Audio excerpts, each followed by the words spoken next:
Hello, everyone, and good afternoon or good evening, wherever you are in the world, and welcome to another author interview here on Tales from the Wandering Scribe. I'm your host, Gabriel Garcia. Maybe you know me as the Wandering Scribe and the Wandering Quill. And joining us is another author making their official debut here on the show.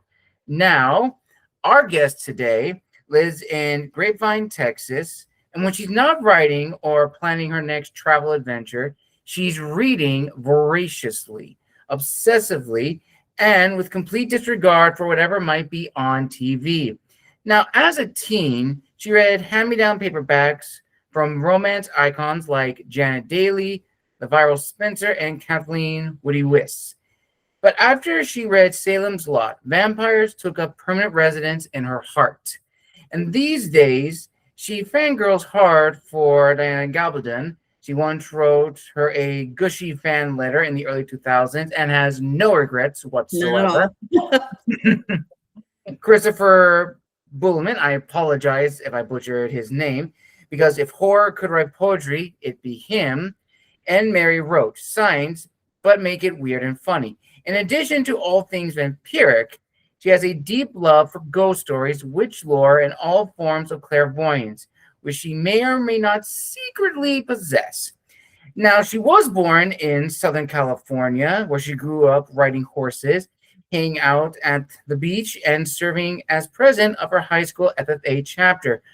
Because honestly, if you've never learned how to, in her own words, castrate a lamb or aren't fluent in discussing chimeras in citrus crops, are you truly living? She even spent a year working on a horse ranch in southern Italy, mainly for the pasta, of course. I mean, let's be honest. Now, with all that said, her hobbies also include eating, baking, not really cooking, just baking. Let's not confuse the two.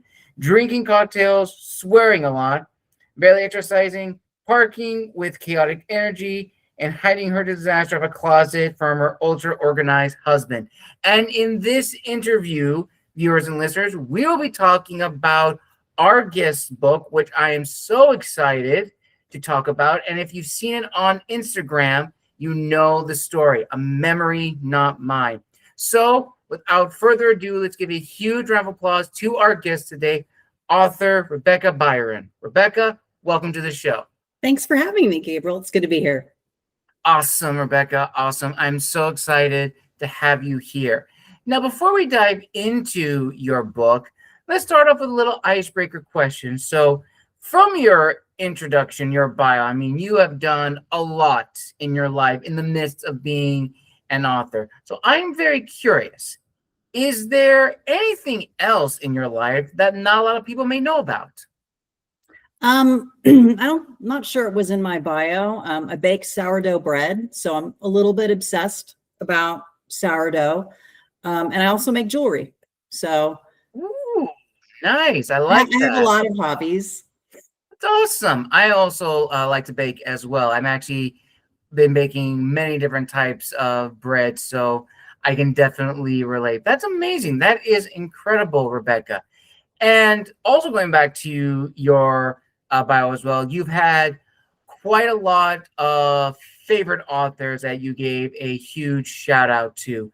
So turning now to your book, I'm actually going to flip the script a little bit and actually give you an old question that I used to ask guests in the past. And that is, when writing your book, who are some of the authors and or books that were the main source of inspiration for this tale of yours? You know, I've got, as you can see in my bio, a lot of different genres that I read and a lot of different authors that I really like. Christopher Buehlman is one that I mentioned, and he writes horror. And those horror stories tend to be like very personal about the characters. So the horror is almost like secondary to what's going on with the characters. And that a character study to me is really interesting. So horror stories interest me. Suspense, mystery interests me.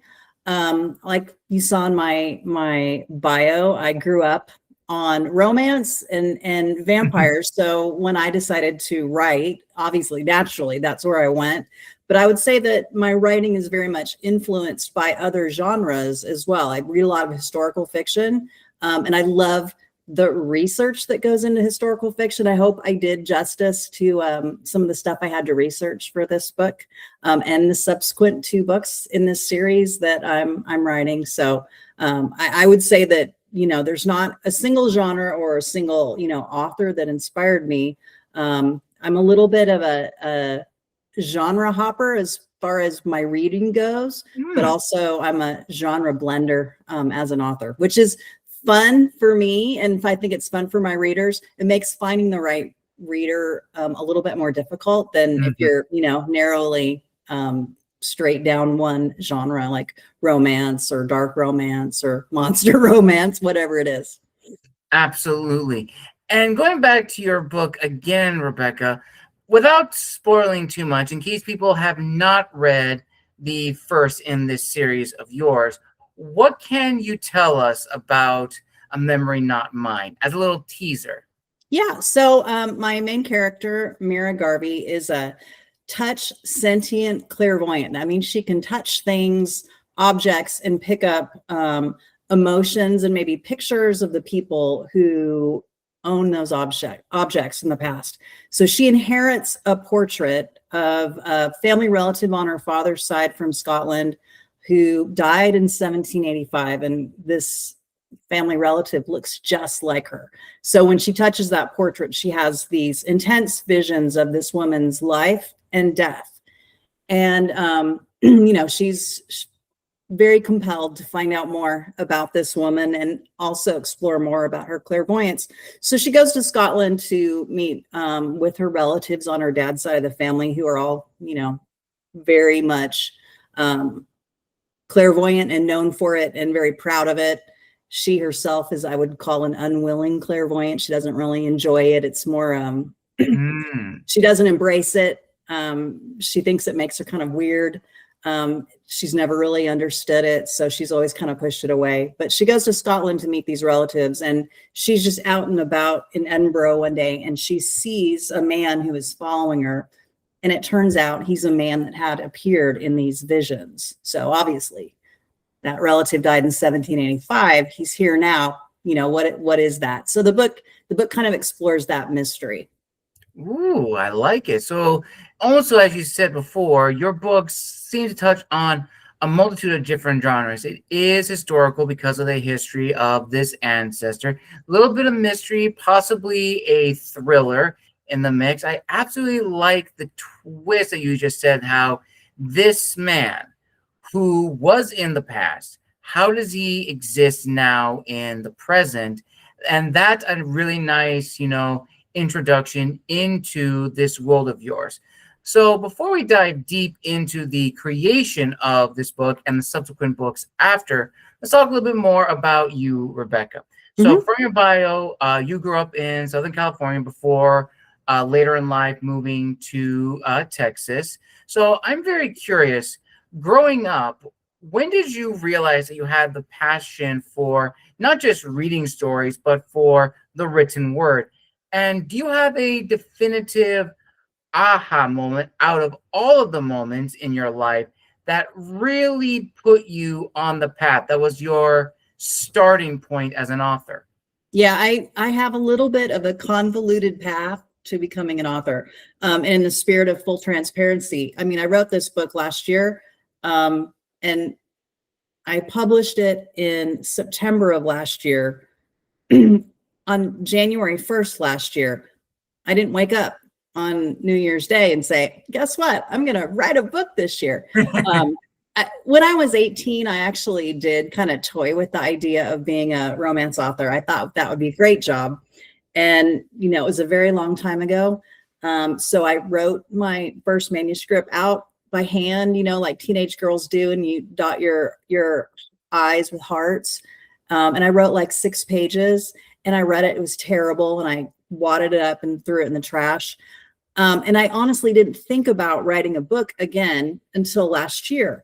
But I would say that my actual real day job, all the many day jobs I've had throughout my professional career, have been in roles that I would call writing adjacent. whether I'm leading like a training and documentation team, or a software sales team, or, software product lifecycle. All of that stuff relies on telling a story. Here's why you need to learn this thing. Here's why you need to buy this software, because it's going to make you better or faster or more efficient or more compliant, whatever. So it's about storytelling, and I am a good storyteller. And this is just a long form story versus, a PowerPoint presentation or a short, user's guide for how to use something. So it is a little bit of a strange and convoluted, path, but I got there. So I guess that's all that's important. But honestly, like what prompted me to write this, I went down a Kindle Unlimited rabbit hole reading vampire romance. I love, like, I will watch all vampire movies, TV shows, read all the books.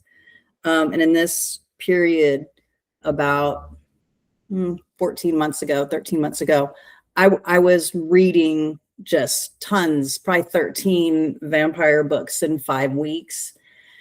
And I have a friend who is an author. She's a nonfiction author, and she and I were chatting. I was asking her, "Oh, have you read Fourth Wing?" And she's like, "Oh, I would like someday to write fantasy." And she's like, "What are you reading?" And I'm like, "Oh, I've been reading a bunch of vampire romance." And I read a bunch of really good ones, but none that were like what I was looking for, like what I wanted to fill that void in my soul. And I just popped off and said, "I think I could write one of these." And she literally told me, and I think she was just channeling the universe, "Hang up the phone, go upstairs." She knows where my office is. She's like, "And just start writing. Just write until you get to 10,000 words, and then check in with yourself. Are you still having fun? Does it feel like you've got something? If it does, keep going." So before I knew it, I had, over 40,000 words. And I won't call it half of a book, because the book ended up going through some pretty significant revisions. But I went and found a developmental editor at that time. And that was another thing that the universe did for me. They put me in the path of a woman who is very, very experienced romance author herself, but she's probably even more famous for doing developmental edits on some very, very, like, New York Times and USA Today best-selling authors. So she has a long history in helping people become authors. And she's been super helpful for me. So that is probably the reason why this book is here. And the second book just got completed, my draft, and that got sent to her last week. And I'm about 10,000 words into the third and final book in the series. Amazing. That's huge. Congratulations, Rebecca. Thanks. And that actually kind of leads into the next set of questions, which is, when you began writing the first book in this trilogy of yours, what really surprised you about the writing aspect of your first book at the time? Oh, I would say that the story was pretty easy for me to come up with. I did have to learn a lot about writing craft. The things that the writing coaches will tell you, show, don't tell, and all that kind of stuff. So I really did have to work on that. One of the first things that developmental editor that I worked with told me is, she's like, "You write like a historical fiction writer," which made sense because I read a lot of historical fiction. She said, "But there's a lot of backstory usually in historical fiction, and you've chosen a genre where there's really not. These readers won't read through that." So she really told me how to take all this backstory I'd written and carve it up and serve it up in bite-sized chunks throughout the story to keep the pacing going.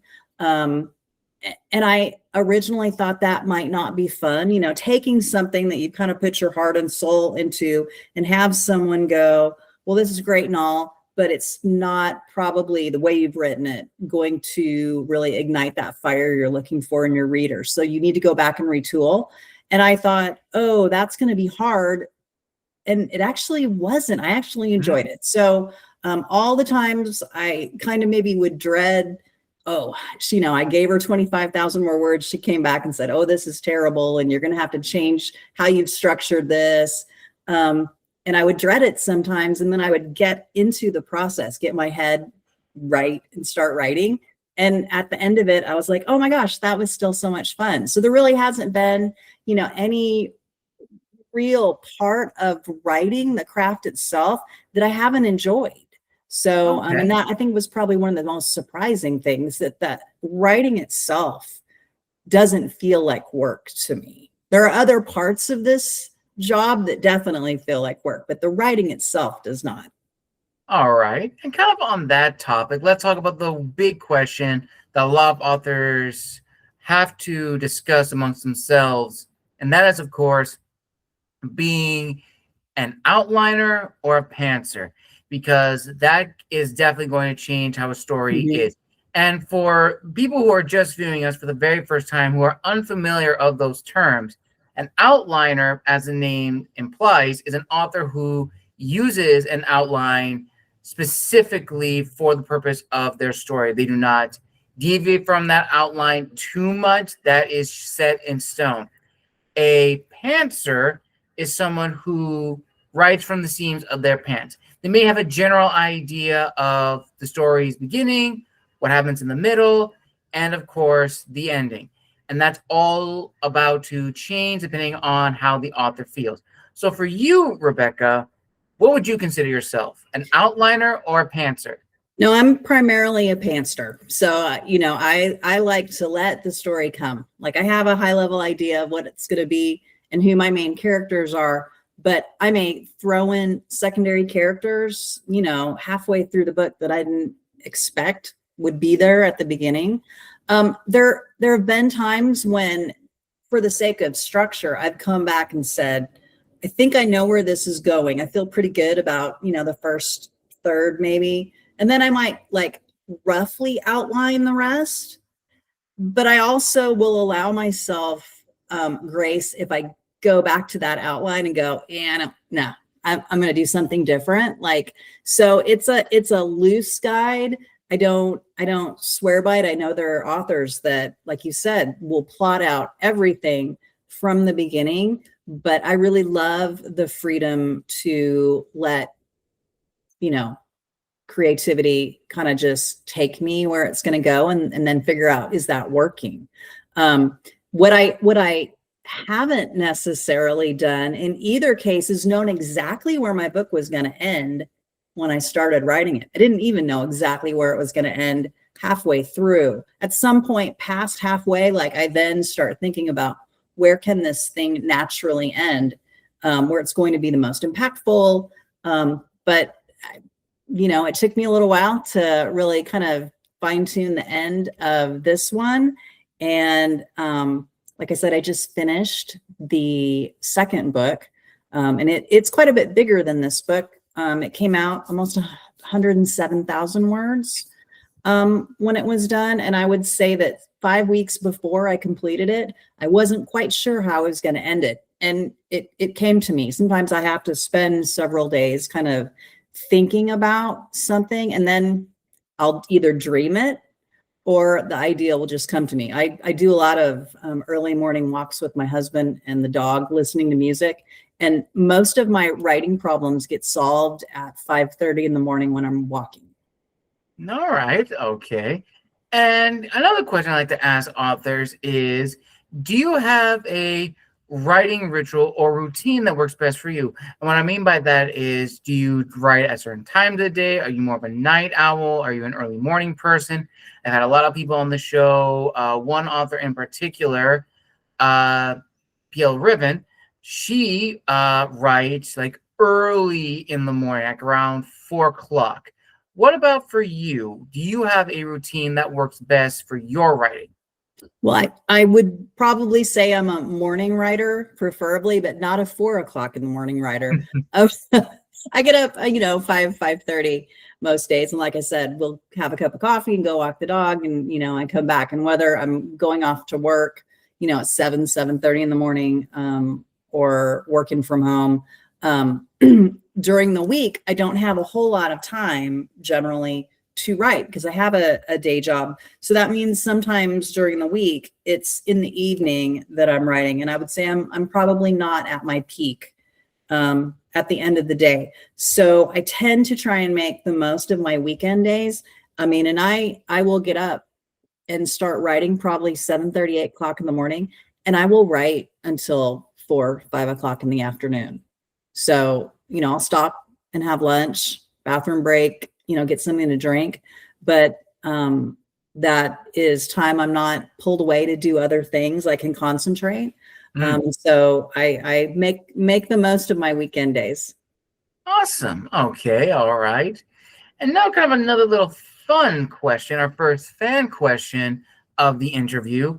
When writing the characters in the first book, who would you say is probably your favorite to explore and the most difficult? Bonus, if you can also include your favorite scene that was the most challenging and the most fun to write. Yeah, well, I will try and dance around this a little bit so that there's not any spoilers. Of But course. I do have one character in the book, and I would say that he is viewed up till this point in the book through the lens of other people.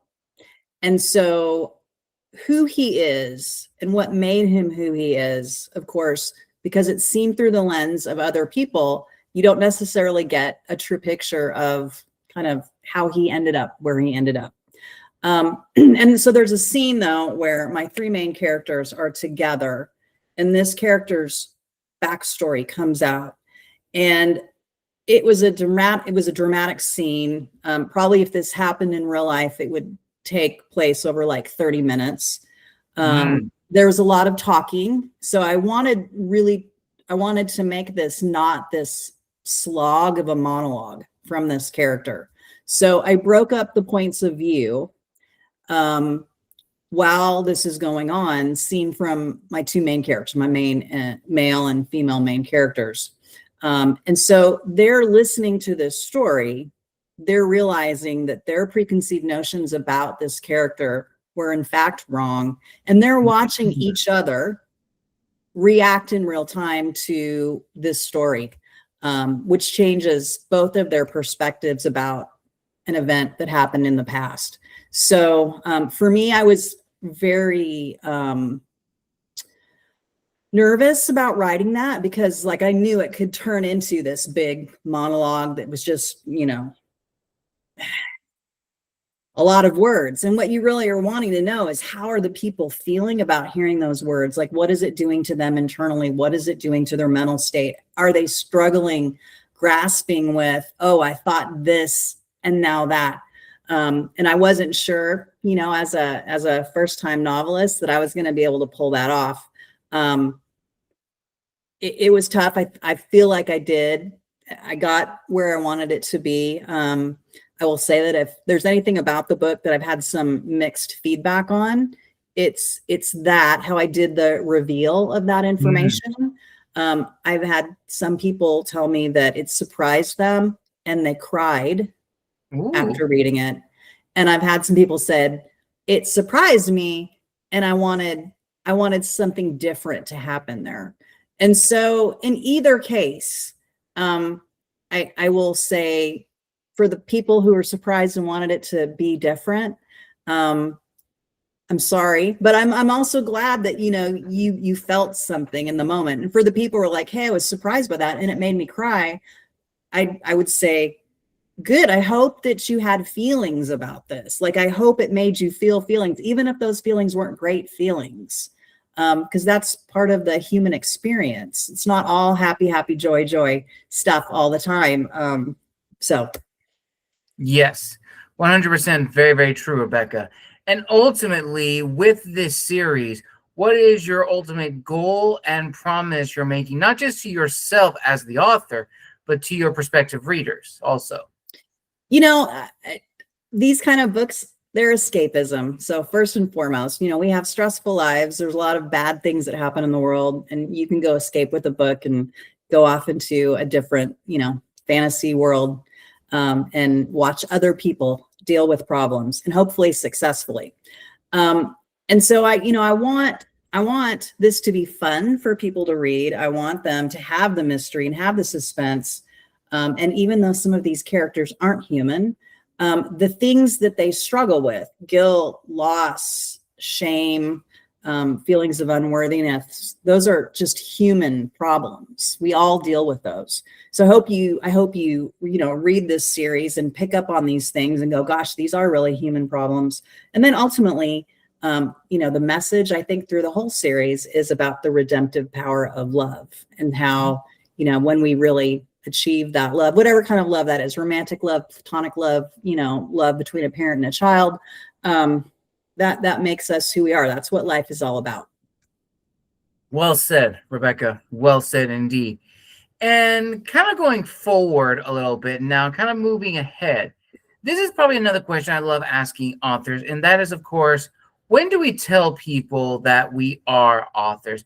And the reason why I ask this is because, again, a lot of guests I've had on the show previously have shared differing answers. A lot of people told their friends and family that they were authors straight from the get-go. Others told them after their book was released and started to gain a lot of traction. Now, for you in your series, when did you feel comfortable telling your friends and family that you were embarking on this venture? Because as you mentioned earlier, talking with your friend about, books and stories, and kind of your discussion gave you a nudge to write your own story.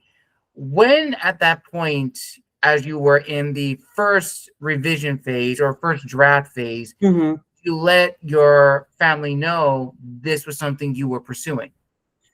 So it was pretty close to the end before I told my mom and my sisters, oh, hey, Rebecca's writing a book. And they were like, oh, exciting. But I didn't want to say that until I had a product that was pretty close to complete, that I felt like was professional, that I could be proud of. And so, I found it relatively easy to tell my friends and family this. I kept it pretty small, because I write under a pen name, and I have another day job that's not writing, not being an author. But I was pretty quick once this got close to being time to launch to say, hey, I've written a book. I'm an author. Like I said, I felt pretty proud of this. Right. And I mentioned that I make jewelry. So I was at a big jewelry show in Tucson, Arizona a couple of years ago. And I went to this incredible stone cutter, and I was admiring his work. And he's like, oh, what do you do? And I go, oh, I'm a hobby jeweler. And he was like, do not say that. He goes, you make jewelry? And I said, yeah. And he goes, you're a jeweler. You're not a hobby jeweler. This isn't a hobby. You may not do it for a living, but you're a jeweler. Own it, be proud. And so I the way he said it really stuck with me. And so I took that approach with the book. Fascinating. That's awesome. That's awesome that you had that experience and use that interaction to give you the confidence boost to say, you know what? Yeah, I am an author, not a hobby writer. I am an author. I write stories and I create tales that impact a lot of people. And now, as we sort of transition into the reflective segment of the interview, which is probably one of my favorite segments to explore, there was another fan question. And this one's actually a really good one. And this fan wants to know, did the title have different versions, or was that always the title? Yeah, no, it for sure did. So when I started, I told you that the main character inherits this portrait of a woman. The woman in the portrait that died in 1785. Actually, I have, there's her picture right there. That character's name is Agnes Garvey. Ooh, and I like it. So when I started this project, I called it The Portrait of Agnes Garvey. And one of the first things my developmental editor said is, that is a terrible title. You cannot use that title. So I was a little bit miffed about that because I liked it. She did not. So we went with a different working title for a while. And I kind of liked it. She didn't love it. And that working title was Diviner. There's a moment in the book where the main male character asks Mira, you know, what do you think it is about your touch sentient clairvoyance where you can touch certain objects and get these feelings, but you know, you grab a bottle of soda or a pair of scissors and you don't get it? And she goes, I think the connection is these objects, there's usually love involved. Like these objects are a conduit of love between two people. Piece of jewelry, portrait that was created, you know, for a loved one. And he says, that kind of makes you like a diviner of love. And so I was like, oh yeah, that would be great. That's what I'm going to call it. And so my developmental editor also was like, nah, I don't really like that. And so I was like, oh, she hates it. I'm going to have to come up with some other options. And by that time I had decided I was going to write a series. And so she told me, she goes, you know, if you could pick out one word and have it be in each of the titles, that would be great. And so I came up with A Memory Not Mine. I mean, because Mira's touching objects and she's getting these memories that belong to someone else. So that was kind of cool. The next book in the series is Memory of the Blood Moon, which goes into an origin story of one of the vampires that's involved. And the third book is going to be The Memory Writer. And so I'm like, hey, I've got this idea. And my developmental editor, she's like, she was like, meh. And I'm like, gosh, I can just not win with this lady. Nothing. She doesn't like anything. But at that point, I was kind of invested in the 3 titles, all having the word memory.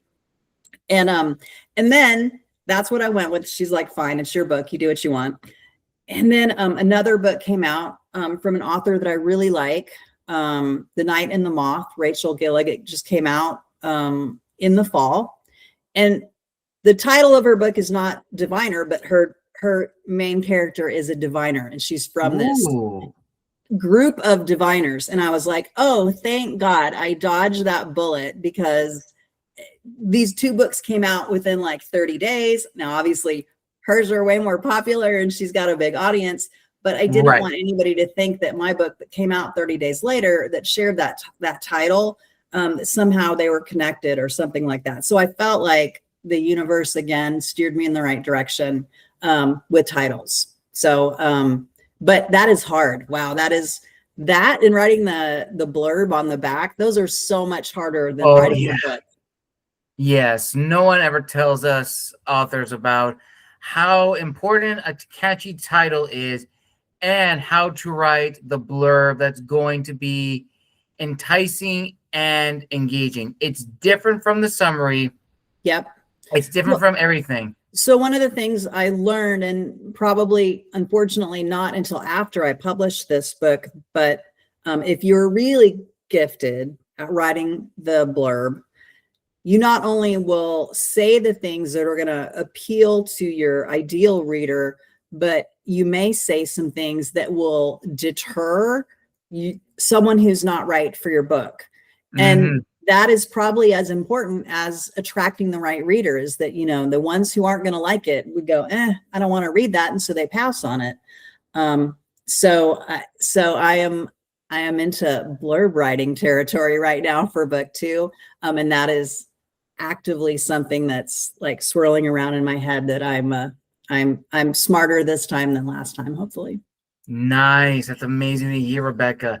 So now let's dive into the reflective aspect of being an author. And the first icebreaker question for this round of the interview is going to be a 2-parter. And that is, of course, what does it mean to be an author in the digital age, dealing with writer's block and imposter syndrome? And I'm going to give some context to this question. Now, as I'm sure you'll definitely agree, it's never been more easier to publish a story, but it's never been more difficult to market ourselves. And it is a lot of work because we don't know the trends, the clicky titles, or the hashtags to get our books noticed. That comes from trial and error. It is not easy. And when we write, sequels to our books, Rebecca, can you hear me? You're frozen for a second. Yeah, I can hear you. Okay, so let me just do a little pause real quick just to get everything synced. Okay. So as I was saying before, so being an author, it's been very easy to publish, very difficult to market ourselves because we're not marketers. We don't know all the, clicky stuff and everything, or what's trendy, what's not, what trope to add and post. It's a lot. Not to mention, when we write books in series, we have to deal with, of course, writer's block, because how are we going to expand upon a world that is, entirely, new, or if not similar in terms of like the lore. Using an example, vampire stories, there are so many different types of vampire stories. What can you do that's going to set your book apart? Mm-hmm. It's a lot of work and a lot of research. Not to mention, imposter syndrome is very, very prevalent because tying with social media, it is exhausting. We leave ourselves exposed, and the negative side of social media is always going to be present no matter what. Yes, it's a very good place to network and connect, but unfortunately, we do leave ourselves exposed to the darker sides of social media. It is too much to consider. And again, the industry has changed within the last 20 years or so. It's always going to have its fair share of issues. So, with all that said, Rebecca, what has disciplined you to stay true to your values as an author in the wake of, writer's block coming up every now and then, and of course, dealing with imposter syndrome when it comes to this series and possibly future series you may have in the works? Yeah, so I guess the good part when you're writing your first book is you're very focused on the writing and you're not as focused on the social media part. Okay. Then you publish your book. All your focus goes into promoting the book. And in this day and age, that means largely social media. So you're out there, you're trying to create, you're trying to get more followers. Newsflash, more followers don't always translate into more sales, which was, an interesting lesson that I had to learn. So it is really hard. And I would say of all the things, and I don't think I'm alone in this, about writing a book, the hardest. Talking about, more followers doesn't mean more engagement, and how, I think I get you were trying to say how when starting off writing, social media shouldn't be the main mode of concern or the main drive at that point. Yeah, so when you're writing your first book, social media is not the primary thing you're focused on. You're focused on writing. And then you publish your book, and suddenly it's all things social media to promote the book. So when you start writing the second book, it's very easy to get sucked back into, do I have more followers today? Did I lose followers today? I've got to go like and comment and, keep my followers engaged. And that takes, it's a distraction sometimes. And sometimes it made it hard for me to write. So I had to become very disciplined. I had to say there's social media time and there's writing time. And during writing time, my phone is not near me. And so that was one way that I dealt with that. But for probably 2 months, I wasn't super disciplined, and it was hard until I learned that. And imposter syndrome is real, unfortunately. I had 3 5-star reviews on Goodreads last week, and it was doing way too much heavy lifting with my emotional state. But the week prior, I had a couple 2-star reviews, and I'm very sad about that. And they tell you as an author, don't read your reviews. The reality is, right, we sometimes get good feedback in our reviews. Yes. And for a new author, reviews are hugely important. So I don't know, when you have thousands of reviews, maybe you can ignore them. I'm not quite there yet, but I do try to reflect on one bad review or one good review is really not telling any kind of a story, and it shouldn't have that much impact on your emotional state, but it is hard. I mean, we all want to think that everybody loves what we've written as authors, but that's not realistic. Yes, very true. Very, very true. Now, this next question is more of a opinion question that I've been seeing a lot within the community, and I'd love to hear your thoughts. So, again, context for this question. For me in my career as an author, I began during the height of the pandemic, around 2020. And since then, I've been writing for 5 years. I've got 4 books published, and I'm working on 2 more this year, hopefully to get the 5th one out for 2026. Congrats And to as you. I would, thank you. And as I began my journey and also began the Wandering Scribe YouTube channel and getting guests on, looking back on last year, a lot of my guests that I've interviewed also began around the same time of the pandemic. And, it soon became a hub for upcoming creatives, whether that's narrators, artists, editors, and of course, authors. And when the floodgates opened, the market was flooded and saturated, if not oversaturated, with indie talent.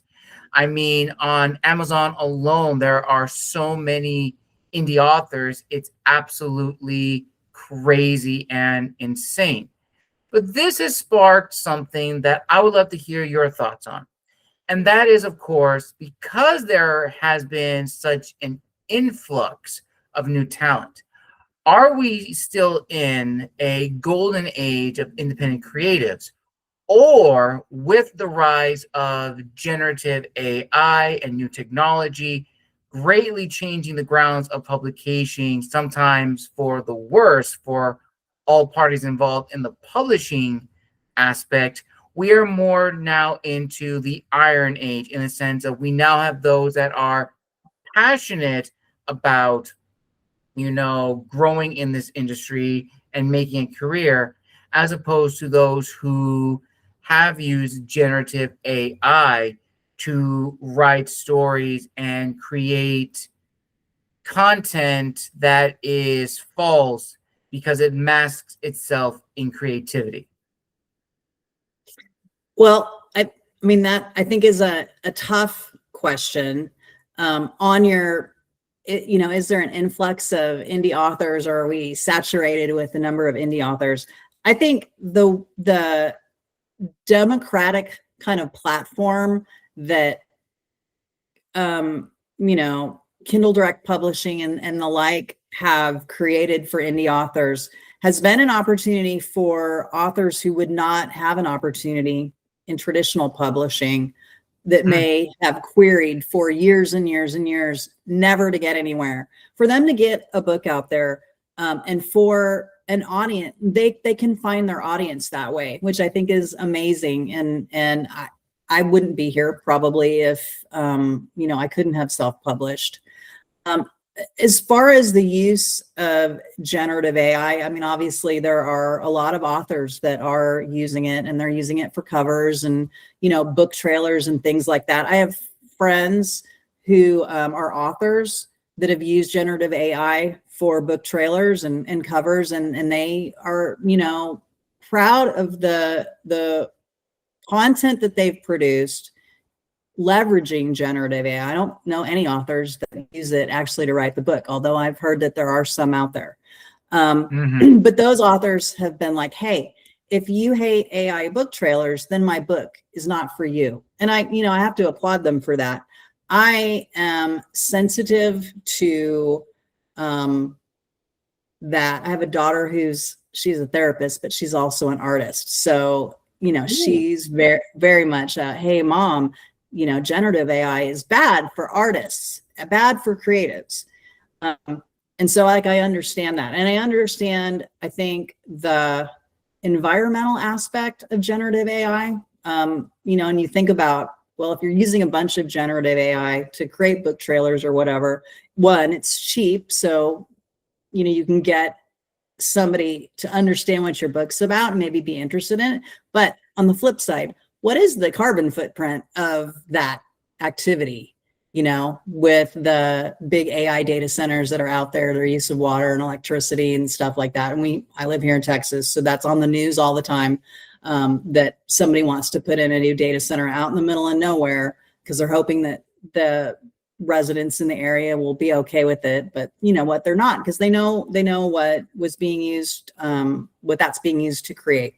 So I think it's hard. I think there are a lot of fantastic use cases for AI. I've said for a long time that, you know, understanding treatment options in medicine, AI can go through thousands and thousands and thousands of pages of peer-reviewed studies and real-world examples of, you know, which treatment may work best for what kind of patient, which I think that's fantastic because a human can't really do that effectively. But Right. I think it's a slippery slope when you start talking about the creative aspects. Very well said, Rebecca. Very well said. And that kind of goes into my favorite segment, and that is, of course, the business side of being an author. Now, Oh, that's the worst part. Yes, it is the very dreaded aspect we all face, but it is important. And I love hearing your guys' thoughts on these. All the authors I've had on the show have given really great advice. So I'm very eager to hear your thoughts on these questions. Now, for the first icebreaker, let's talk about the moment when your book was published in the series and going about marketing and promoting it on your socials.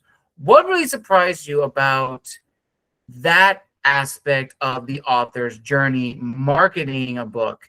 And as you go into, you know, book 2 and book 3, is there anything you would do differently? Yeah, so I used Meta ads, Facebook ads, Instagram ads, boosting those ads for my book to create some visibility. I didn't spend a ton of money on them because it's a little bit like throwing spaghetti at the wall. Like I didn't know what was effective and what was converting to sales. I still don't. Unfortunately, that part is hard for me. Same with Amazon ads. You know, I was like, oh, I'm going to utilize Amazon ads, but they're very complex. And while I wasn't spending a tremendous amount of money on those, I also didn't have any kind of a guide yardstick for what my return on investment was. So that makes it very hard. I even went out and tried to like put a job out there on Upwork to say, hey, if anybody has experience in Facebook ads or Amazon ads, I would hire you. Like I would pay you $500 to just sit here for an hour and tell me what I should be doing. And literally I had no takers. There are books out there about this. And they're like so boring. Like I start reading them and go, I can't, you know, like I can't even, I would rather talk to somebody about this who knows what they're doing. So I am not going to be a good person to really talk to. I will tell you, I had something that helped me though. And again, I think the universe wanted me to publish this book. My developmental editor told me, hey, you should try and get a BookBub feature deal. BookBub's a newsletter, but they have millions of subscribers who can subscribe in different genres. So she told me, she goes, you know, you should apply. You probably won't get selected because you're a new author and you won't have a lot of reviews at that time. She's like, but you know, just she had to apply 3 times before she got selected. I applied 10 days after my book released and I got a BookBub feature deal. So 1 month after the book was released, I did a free 5-day period. And I got 9,000 downloads during that 5-day period. It was #1 on Amazon in 3 categories, including vampire romance. Wow. And so that cost me, because you know, how much did that thing cost for BookBub? It's not free. It was $187. I applied in paranormal romance. They put it in time travel romance. I was a little bit afraid of it. Worked out fine. I will say this is not really time travel, but I'll call it time travel adjacent, time travel-y maybe, because my character who's in the here and now is having visions of 1785. And they're vivid and they take up a lot of space in the content of the novel. So it worked out. If I could tell any new author, if you want to get visibility for your book, that is a great way to do it. Because now on Goodreads, like this book is sitting on 10,000 shelves. Like people know about it and they've said they want to read it. So that was a good opportunity for me. I will do that again when the second book comes out, because when you're a debut author, the thing you've got to do is create visibility, create awareness about you and the books that you write and what they're about, and hopefully you're attracting the right audience. I know that my job as an author is to write more books, so that when somebody reads one of my books, if they like it, they could go to a back catalog and read another one of my books. Today, there's only one that they can read. So, I don't think this is going to be a money-making venture for me for a while. I've got to get more books written, and so that's what I'm focused on. Absolutely, very true. And if I'm not mistaken, I think the standard for authors, whether you're hybrid, indie, or trad, to be considered financially successful is around 7 to 10 books you have to have under your name, which is not easy. No matter what you write, it's going to take a long time and commitment. And that's, of course, going to what you said, understanding our audience and really figuring out, okay, who exactly am I writing for? Not to mention being mindful of the fact that certain genres have certain expectations that readers expect. So let's talk a little bit about that, Rebecca. So as you were writing Memory Not Mine, how did you understand your audience while also being aware of, yes, I want to showcase myself. I want to bring awareness to my book and my style of storytelling. But I also want to let readers know, saying they are still going to get that familiar sense in my book that they have probably gotten from other stories in said genre. So can you walk us through that aspect? Yeah. So when I started writing the book, I wrote it entirely, the first draft was entirely in third person. And that was one of the first things that my developmental editor said. 90% of paranormal romance is written in first person. And she said, I'm not telling you you have to do that, but there are certain of the people who read in this genre, and that's really generally what they're looking for. So actually, because I hate to be told what to do, I changed my female main character. She's written in first person, which I think worked out really well because she's here and now in the current day. Other narrators, there are 2 other narrators in the book. I wrote them in third person. And I wanted there to be a sense of time and era that they're writing from because they existed in the past. And so it actually worked out good, but I still got to make it be mine because I chose that approach. And it was a little bit of a stylistic choice, but I felt like that was right for me. But I think that comes from the fact that I love historical fiction, and a lot of historical fiction is written in third person. But yeah, there's expectations in your genre, and there's a concept of writing to market, which is what is popular in my genre. Yes. And I'm going to write so that I hit all those expectations. I wasn't that smart with this book. And that's both good and bad. One, I got to tell my story in the way I wanted to tell it. And I believe there's an audience out there for the way I told it. That's some of the feedback that I've gotten. So many vampire romance novels that are out there are very focused on complex vampire politics or vampire clan wars and stuff like that. And this is not. There are vampires in this story, but this focuses on how they became a vampire, what problems they had in their life before and after they turned into a vampire. I like to say that vampires are still very much the humans they were, just more, on another level.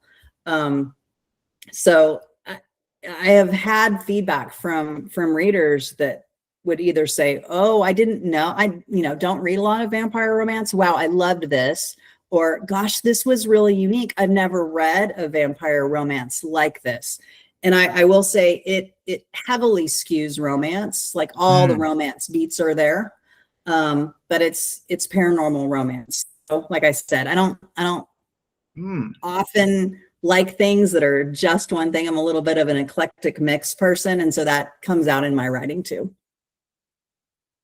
Nice. Very, very nice.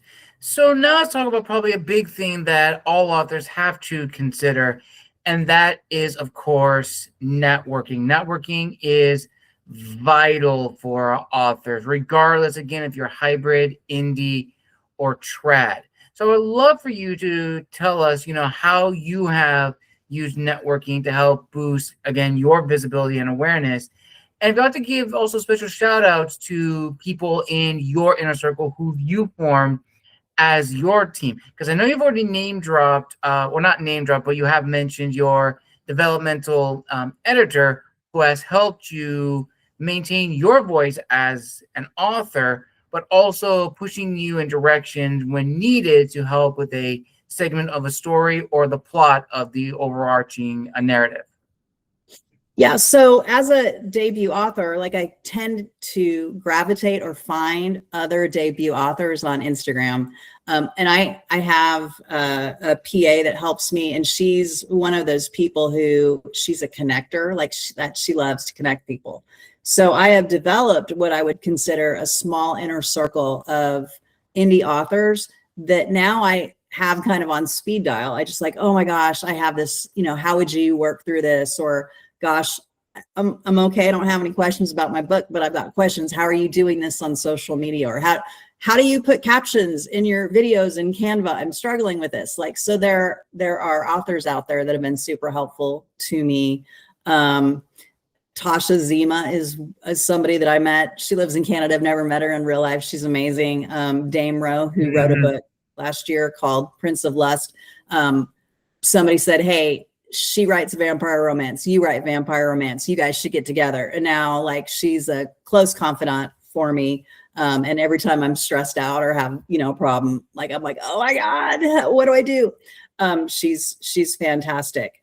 So that's one, having the circle that you kind of create or collect maybe through Instagram, it's great. But I recently joined, I went to a multi-author book signing in Oklahoma, and some members of the Oklahoma Romance Writers Guild were there. And they're like, hey, Rebecca, you're from Texas. We're opening a chapter in Dallas. Would you like to join? And so I was like, yes, this is great. In-person meetups with other authors. So I got to go to a meeting in January with a bunch of gals in the Dallas-Fort Worth area who are also members. And then they have a big writing conference in July. So I'm going to be going to Oklahoma City and meeting, more of the members then. And I, was super interested in doing that, to have more networking opportunities and just to meet people, bounce ideas off them, because there's a lot of stuff that I'm struggling with or going through as a first-time author, not first time now, but newer author, that, Right. Maybe they've dealt with in the past. And so having a group of people that can help answer questions and support you and stuff like that, I think is invaluable. And so I'm super excited for those opportunities. Absolutely. Very, very true, Rebecca. And as we near the end of this incredible author interview, there was one final question that I wanted to ask you. And I'm actually going to combine a few questions into this major one. So we talked about a lot of things in this interview, from your background as an author, what really inspired you, who's helped you, what you have learned thus far, and what you will continue to learn. So for the young authors and young writers who are watching this interview right now, what would be your word of wisdom to them? And what would you say is probably the biggest lie that people may have about authors or the industry that you think needs to be made aware?